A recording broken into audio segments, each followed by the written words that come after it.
Hi, I'm Charlotte, and this is Chatting with Charlotte Live, Season 1, Episode 4. And the title today is Thriving Families Prevention with a Purpose. And I'm excited to be here again today for the fourth episode of my series, Chatting with Charlotte Live, where I share insights and conversation and tips on topics that are relevant for both survivors of childhood trauma and those that help them or family members that uh, know of a survivor. And so please subscribe and hit the notification bell if you enjoy this video so that you don't miss any of my future videos. I broadcast these live broadcasts the second Saturday of every month at 11 a.m. Central Daylight Time. And I do this to share those insights with you on a regular basis, and I have guests every other month. So please subscribe so that you don't miss any of these videos. So before we get started, I do have a few housekeeping things to take care of. And if you're watching this later, recorded, then these tips are not as relevant, but feel free to still comment and to in either the comments on Facebook or the comments on the YouTube video, because you can watch it on both. And I will post the link to the Facebook video in the description on the YouTube video. So the first thing is that if you have questions, you can ask those questions by putting them in the live chat on YouTube or in the comment section on Facebook. If you're on YouTube and you're watching it live, you can put the live chat, looks like it's on the right hand side, and you want to put your comments in that box where you see the red arrow. And that's on your PC. If you're on a mobile device, you want to hit the live chat, and it will take you to a screen that looks like this. And that's where you put your question, comment, or the hashtag giveaway, which I'm going to talk about in a minute. So if you're watching this recorded, then you can just leave your comments in the regular comment section, and I will get those and I will answer your questions as soon as I can. So we are going to have a giveaway. That is, if anybody joins me live and hits, but in order to do that, you have to type in hashtag giveaway in the chat or the comments to enter. So please be sure and do that. I'm going to leave hashtag giveaway as on there to remind you of that. Okay, so what we're giving away is a $10 Starbucks gift card. So please be sure and enter hashtag giveaway in the chat or in the comments. So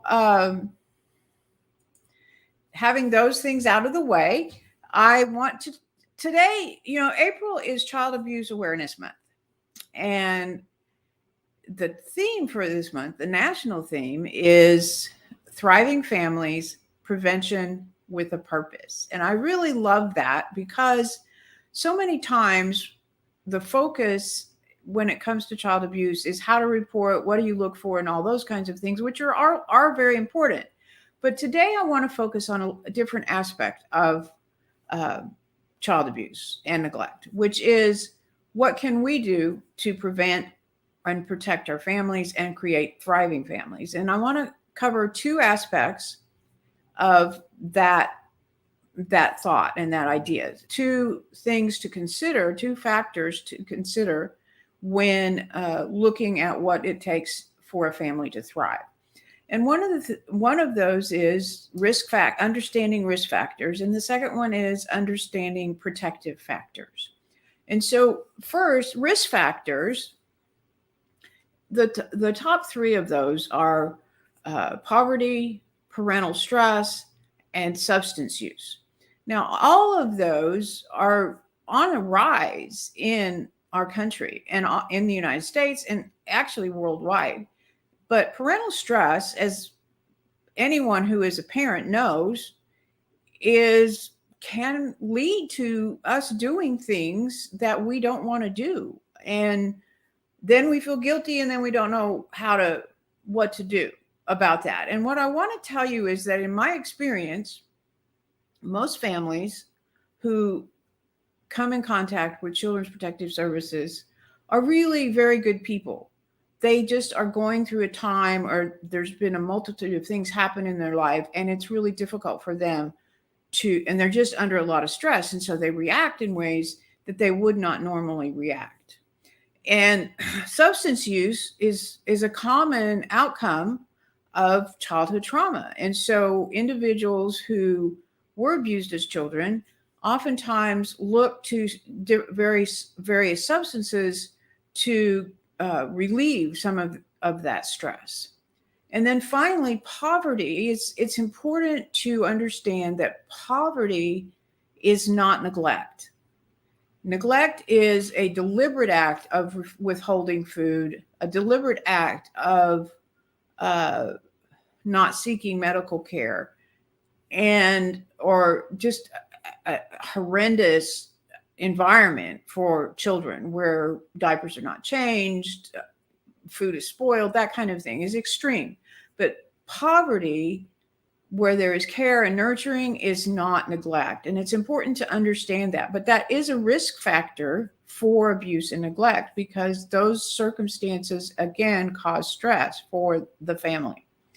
So shifting to protective factors, what I want to share today is a little bit about how to approach someone or a family that you suspect there is something going on that is not quite right.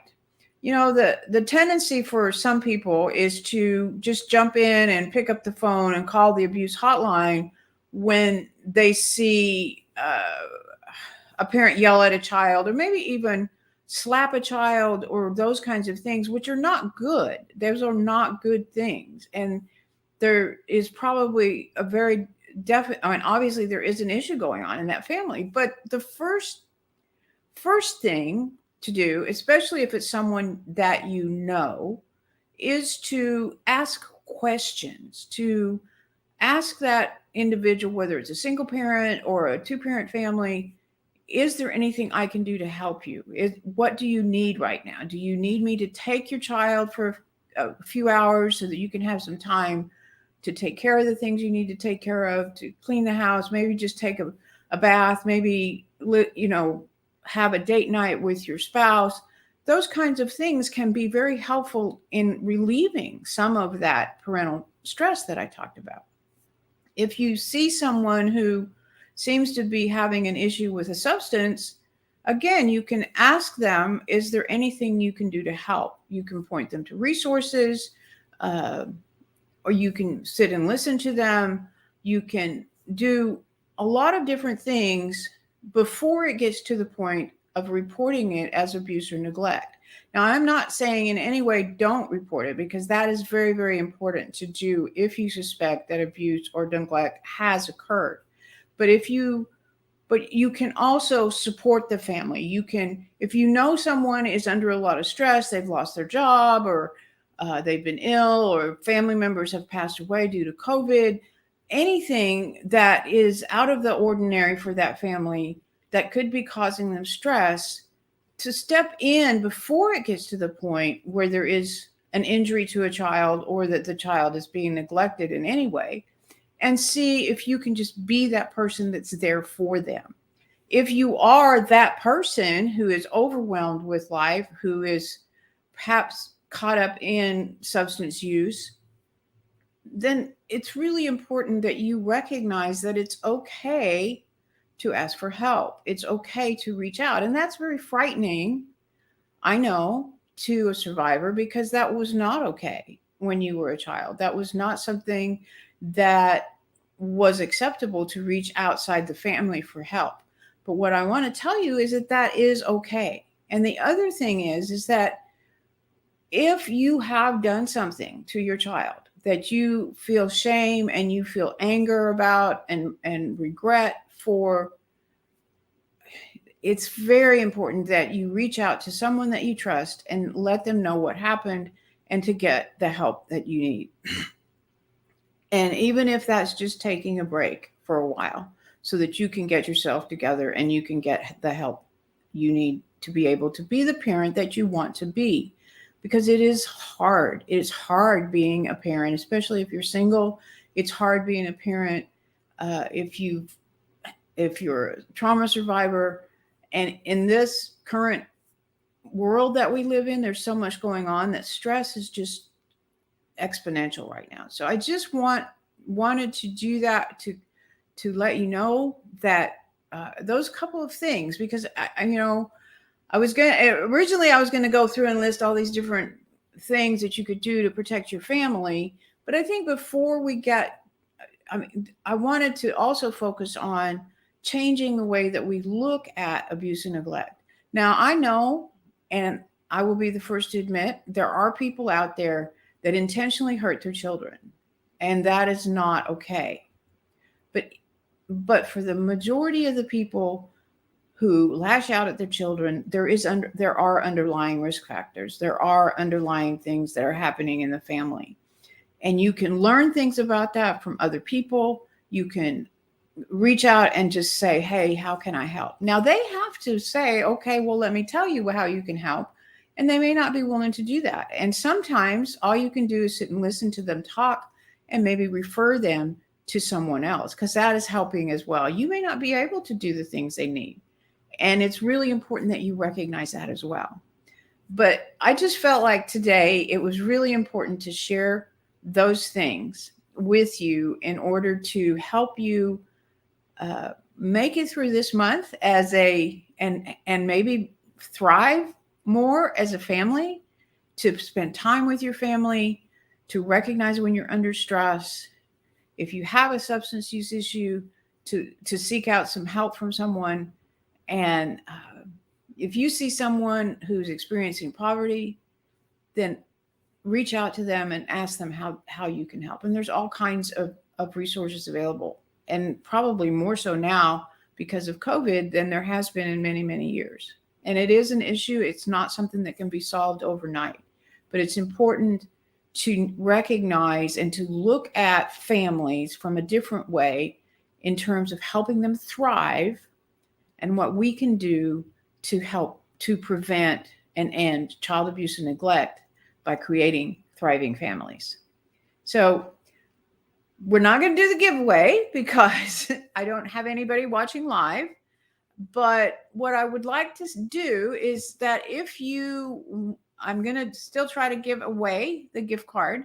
So if you watch this later and you want to participate in the giveaway, I'm going to give away the $10 gift card, a $10 gift card to Starbucks, to the first person who either comments on Facebook with hashtag giveaway, and also the person who comments, and in the comments, because you won't be able to do the live chat, but in the comments on YouTube, the very first person that comments hashtag giveaway in those comments. But what's important is that you also go to charlottethomason.com/contact and send me your contact information so that I can get that in the mail to you. So I will post all of that in the comments on Facebook, and I will post it in the description on YouTube. So the first person that posts hashtag giveaway on both Facebook, and the first person that posts hashtag giveaway on YouTube for this video will receive a $10 gift card to Starbucks. So please do that. Then you will need to also send me your contact information to charlottethomason.com/contact. And I will, whenever you post, I will respond to that and remind you to do that. And I will get that in the mail to you. Thank you for watching. And I do want to let you know that I have a special offer going on for the entire month of April, because it is Child Abuse Prevention Month, that you can get a copy of a signed copy of my book, What Kind of Love Is This?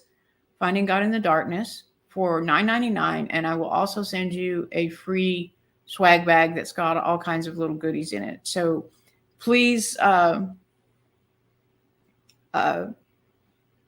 do check that out. You can get that at charlottethomason.com/special offer. And I look forward to talking to you next month when I will have two very, very special guests, Pastors Kelly and Sam Mata, who are co-pastors of the South Campus of Shoreline Church in Austin, Texas.